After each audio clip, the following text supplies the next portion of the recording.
Hi friends, I'm Ashley Montague and welcome to Darling Cottage Diary. Today we are making this traveler's notebook sized cover and insert. So if you want to know how to make either of them, I'm going to be going through the steps I took to make them both.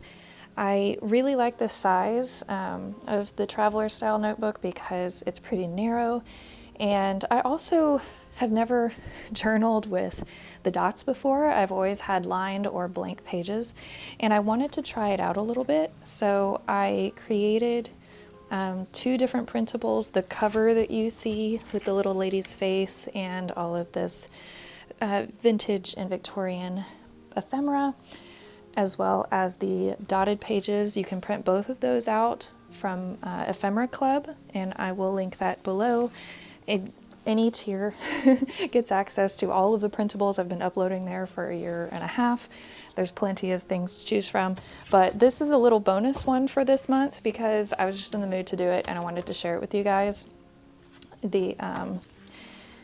Because of how I made this, I wanted the option to let you have more of the postcard or more of the lady's face depending on what you wanted in the front, and because also the writing and just the way I organize the graphics, whichever one you want to use for the front you can. The template I'm using is 8.5 by basically 8.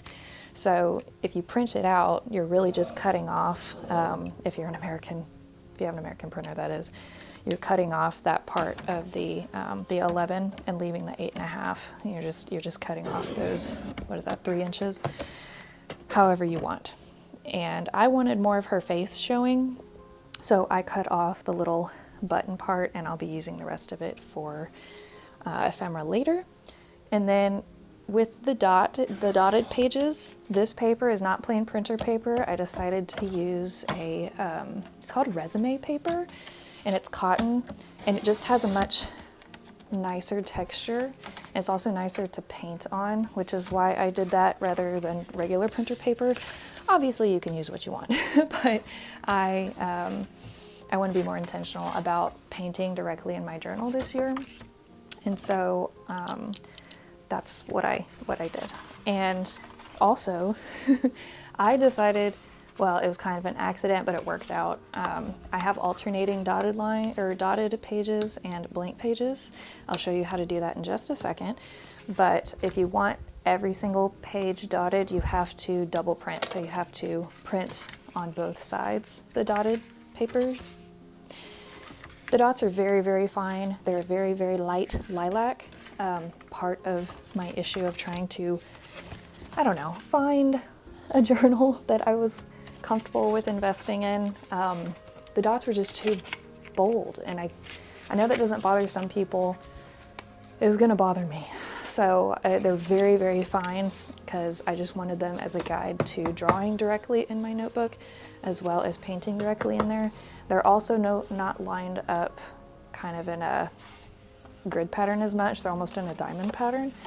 So again, that's just more my style for how I write and how I draw. So that's why they're like that. It's a little bit different from a traditional dotted page notebook that you would see. So hopefully y'all like it. And obviously, like I said, this is bonus to Ephemera Club. We'll have a new printable come January 2nd because y'all are still voting on what theme you want for next month. But I know a lot of people are setting up their bullet journals for the coming year, and I wanted to give you some time if you wanted to make your own like this. So if you want alternating blank and dotted pages, fold everything and then go through like this and flip it back and forth to where they're alternating, and they will match once you sew it together, or glue it if you don't want to sew it. And also, if you prefer the script behind the lady's face in that printable to be a different color, to have like a different tint, I can change that. If you prefer it to be like lilac or green or blue or yellow or any other color, I can change that color and upload it to Ephemera Club too.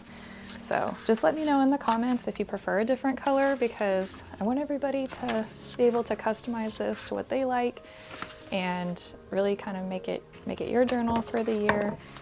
So anyway, moving on, I should have made the pages just a hair. I did make it a hair smaller, because whenever you fold multiple pages like that, it's going to stick out a little bit from your cover. And so I think I did 1/8 of an inch, or maybe it was just a millimeter. I probably should have done a little bit more, because you could see the edges of the paper, and I didn't want to recut all of them. So I was like, you know what, this is the perfect opportunity to add some crocheted lace. So that is what I did. And I also wanted to decorate it just a little bit, because it's me and I gotta make it extra all the time. So I had these little book page frames from, what month was this? It was a couple months ago. I sent these out with everybody, the library month. And then I found some super cute fussy cuts, not cardboard, cardstock fussy cuts at Hobby Lobby, I think, is where that little stamp came from, the rose stamp. Anyway, I just wanted to show that obviously you can make this your own. If you're using just plain cardstock or craft paper, obviously decorate the front however you want. But I wanted to add just a little bit extra for some dimension, and then add the lace to the edge, both for extra texture, but also to hide the fact that I didn't make the inside pages short enough. This is also kind of hiding the fact that my round edge cutter, my corner cutter, it's done for. I've tried sharpening it. I've tried all kinds of things, but I think it's done with its life, and I need to get a new one. So I was trying to find a way to hide the sharp corners, because I wasn't super crazy about it. And then of course we're going to use the sewing machine, because I haven't used it in a while and I've really been missing it. And if you don't have a sewing machine, of course you can use glue, you can do hand sewing. I just love the extra texture that it adds to journaling. I sew paper more often than I sew fabric at this point in my life. I would like to change that sometime in the future, but you know what, journaling takes far less time than sewing, and I'm usually more motivated to do it, so that is just where I'm at right now. Anyway, so once you have decorated the cover however you want, we're going to add the pages. You can of course do a three-point binding here. I'll link a video to how to do that in the description box and up in the corner. If you don't have a sewing machine but you do have a needle and thread, or if you have a hole punch and ribbon, you can use it. You don't have to have special equipment to make this. I'm using the sewing machine because I was running out of daylight and I just didn't feel like doing it. So I decided to go with my machine. But clipping it into place, make sure the pages don't shift around as you're sewing, is good. I had 7 pages here. I was scared to do any more because I didn't want my needle to break. So so I'll end up, it's 16 essentially front and back pages, not counting the cover. So I feel like that's good for an insert, especially with this paper. I think it was 24 grams, so it's a little bit heavier than regular printer paper, because I don't want it to bleed very much whenever I'm painting on it and using heavier markers in it. But anyway, so this is the insert. If you only want to know how to do the insert, you're good. Thank you for being here. Feel free to leave me a little book emoji to let me know that you made it here. But if you wanted to also know how to make a cover, this is actually upholstery fabric that I believe I got at Joann's. And it was just really pretty. It looked like embossed leather. It's not. It's some kind of vinyl plastic material with some fabric on the back. I do love leather. I will get on a soapbox about how leather is more environmentally friendly than anything plastic made, but I don't have any leather at this time. I'm waiting for one of my deerskins to be tanned. Hopefully I get that back in the next month or so.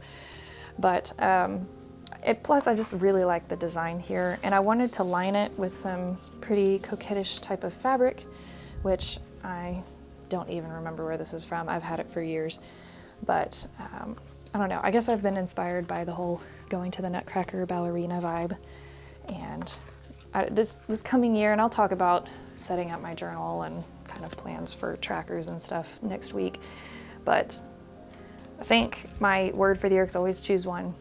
I've been choosing one since 2020, and last year's was play. I wanted to be more intentional about playing and leaving space for myself to being silly and like playing in my crafting and just in general, not taking life so seriously, and it's changed a whole lot. My anxiety has gone down so much, and I've been a better mom. It's changed a lot. And this year, I think I'm gonna go with soft.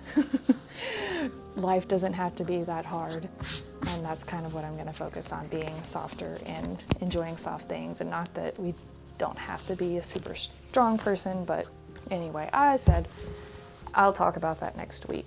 Right here, what I'm adding is called Heat and Bond. It's also under the name brand Wonder Under, but it is a substance that you can iron onto fabric and then bond them together without sewing.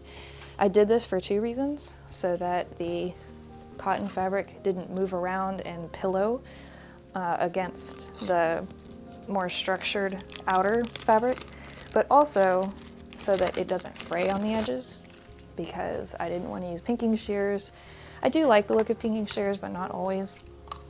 So that prevented any issues, and it also kept everything from moving around as I was sewing, which was very convenient. And I'm also adding a little transparent ribbon, because I thought about doing an elastic around the edge, but I just liked the aesthetic of the ribbon better. And just cleaning up the edges a little bit here. I also, in between these takes, I used a rotary tool to get some really clean lines on the top and bottom, but it would have been a pain to film that, so I didn't do it. And then, of course, cleaning up all of your threads if you decide to add the decorative stitching on the outside. You don't have to do this stitching if you use that Heat and Bond material, but I like how it looks. These are just little metal corners that I think I have these listed in my Amazon tools list, and they're super simple to use. I'm bending them with my fingers and then to place them, and then using just regular needle nose pliers to stiffen them and to make sure they're not going to move, just to tighten them up. But I liked the contrast of the brass against the kind of silver background, and it just made it look more elevated to me. It's going to make me feel more fancy writing in this and carrying it around with me. So obviously you don't have to do this step either, but I really liked how it ended up looking. And then to add the elastic tie in the middle, you can also use ribbon for this. You can use waxed thread, whatever feels most comfortable to you. I like the elastic because it's easy to slide in and out, and then you can also have 2 of them because you have 2 elastics there. So you can have 2 inserts at the same time. And this is just a little sculpting tool that I'm using to poke some holes. Make sure to watch your hands so you don't stab yourself. And I didn't measure. I did this by eye because it is what it is. I don't measure absolutely everything. I find that stressful if I measure too much. Cutting is one thing, but stuff like this, it's too stressful to do that while I'm trying to just relax and craft. I'm also going to thank Ephemera Club really fast for supporting me this month. Donna, Kristen, Cindy, Abigail, Kathleen, Rebecca, Sasha, Patsy, Teresa, Effie, Kim, Emily, Carly, Carrie, Leprechaun Mom, Crystal, Tracy, Britt, Alicia, Kenna, Rachel, Denise, W, Jennifer, Ariel, and Rasha. Really appreciate it. I've already talked about Ephemera Club, so if you're curious, just follow the link. I'm not going to bend your ear about it anymore. And moving on to adding this elastic. This is a tapestry needle, using even the smallest elastic can be really difficult, trying to thread it through the eye of a needle, and tapestry needles are your best friend doing this. So I didn't have any what are called double crimp beads, which I would have preferred to use in the middle here to tie them together. So I just did a regular knot, and I'm gonna get a crimp bead to replace that knot probably tomorrow when I go to the craft store, but I didn't have time today and I wanted to get a video out to y'all on time. So once you have your elastic set and comfortable, you can add your insert and tie your notebook together. Obviously you can also run the elastic around the outside if you don't want to do a traditional ribbon, but I wanted it to look more vintagey, and there's something about just a bow that is more feminine than an elastic band. So that's what I did. Moving on to, I also needed a charm. I needed something to dangle there. So resorted to the trusty walnut, confetti walnut, and found a little charm and the light bulb clips. I love those so much, they're so pretty. And just to finish off the look, I really enjoyed doing this project. As I said, if you're curious to see what I'm going to be using as trackers, I am not a usually tracker person because I spend my days doing lists all day, every day, and with my job and being a mom and everything. So I haven't done that before, but there are some things that I've thought about that I really do want to track, at least try for a couple of months to see if I like doing it. So I'll be sharing all of the inside of the journal next week. If you are interested in seeing that, please feel free to subscribe and hit the bell so that YouTube tells you when I post. It will be on Sunday because that is what I do every Sunday. And like the video so that it can, circulate to other people who might be interested. I really hoped you enjoyed this. I am so happy with how this turned out. I didn't think I was gonna like it so much, but I think I finally figured out a style of journal that I'm personally happy with. So enjoy your week. Thank you so much for being here. I'll see you hopefully next week. Bye. Okay, just kidding, not bye. One more thing, please comment below a little bow emoji if you made it all the way to the end of both the insert and the cover, and tell me what your word for this coming year is. If you've decided, you still have a couple weeks to figure it out, but if you know what your word is, or if you're kicking around a couple of different words, mulling them over to figure out what you're going to focus on, I'd really like to hear what your focus is for 2024. Anyway, goodbye for real this time. Have a wonderful week. Thank you for being here.